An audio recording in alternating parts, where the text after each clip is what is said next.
The more time you spend alone with yourself, the more time that you will be able to understand who you are. When I mean understand who you are, I'm talking about without any outside interference, without any friends, without any peer pressure of wanting to be like someone else.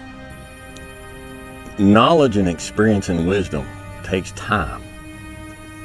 Wisdom comes from experience, and experience takes time. The more experience you have, the more you learn from that experience, the wiser you can get. If you haven't lived long enough to have a broad enough portfolio of experience, then you can't expect to have knowledge and wisdom. I always equated working out to struggle. And I struggled my whole life, but I ran from it. So I started realizing, man, I got to start facing the struggle, and I got to be mentally strong for the struggle. So that's where I started coming up with I'm training for life.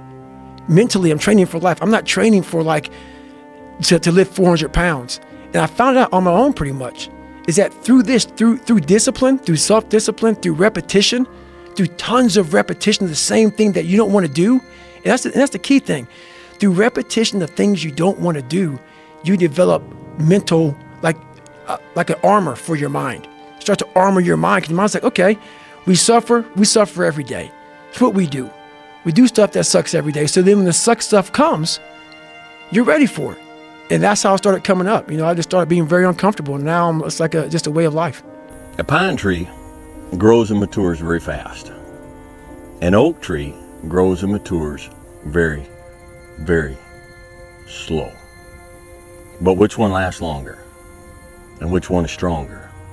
Which one shelters more critters and more birds? Which one, when it's done and over and it's cut down, which one is more valuable for the lumber? Spend time with yourself. Spend time away from distractions, away from people who distract you, who take your time away from you. Now, when you talk about taking time away from you, I'm talking about taking time away from the things that you may enjoy. You may used to write, and you don't do it anymore. You may used to sing, you don't do it anymore. You may used to read books, and you don't do it anymore. You may, whatever your hobby is, try to get that back into your life. That's one part of your purpose, because you have this gift that you're not exercising, that you used to exercise, and you decided not to do that. That's one way of getting back into the groove of who you are, what you're created to do.